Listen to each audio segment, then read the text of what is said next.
गोलारची Badin Pakistan Peoples party जो 58 योम तासीस वॾे शान ऐं शानूकार सां बदीन GM खाना में मल्हायो वियो, जंहिंमें ज़िला बदीन समेत मुख़्तलिफ़ तालुक़नि मां हज़ारे कारकुननि वॾे जोश ऐं जज़्बे सां शिरकत कई। जलसे जी शुरूआत में क़ौमी तराने ऐं पीपल्स पार्टी जी रवायती नारेबाज़ी सां थी, जंहिं बाद मुख़्तलिफ़ अॻवान पार्टी जी जदोजहद, क़ुर्बानियुनि ऐं अवामी सुञाणप ते तफ़सीली ख़िताब कयो।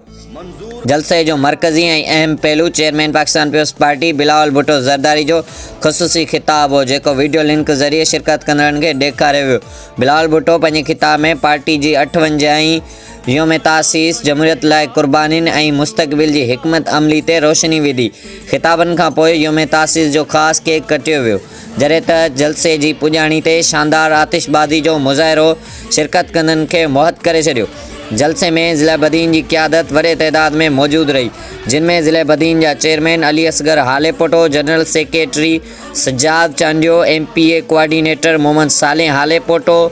MPA madam Tanzeela Kamrani, chairman municipal committee Matli Haji Rizwan Ahmed Qaim Khani, vice chairman Qazi Abdul Wahab Abdulrahman Halepoto, Abdul Wahid Halepoto, MPA Arbab Amir Amanullah, MPA Ismail Rahu, MPA Taj Mohammad Mala समेत PP जा कारकुन वॾे अंग में शामिल हुआ।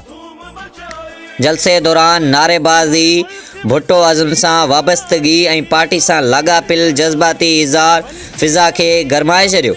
ऐं सॼो GM खाना जीए भुट्टो ऐं वासीलाए PP जे नारेबाज़ी सां गूंजी उथियो।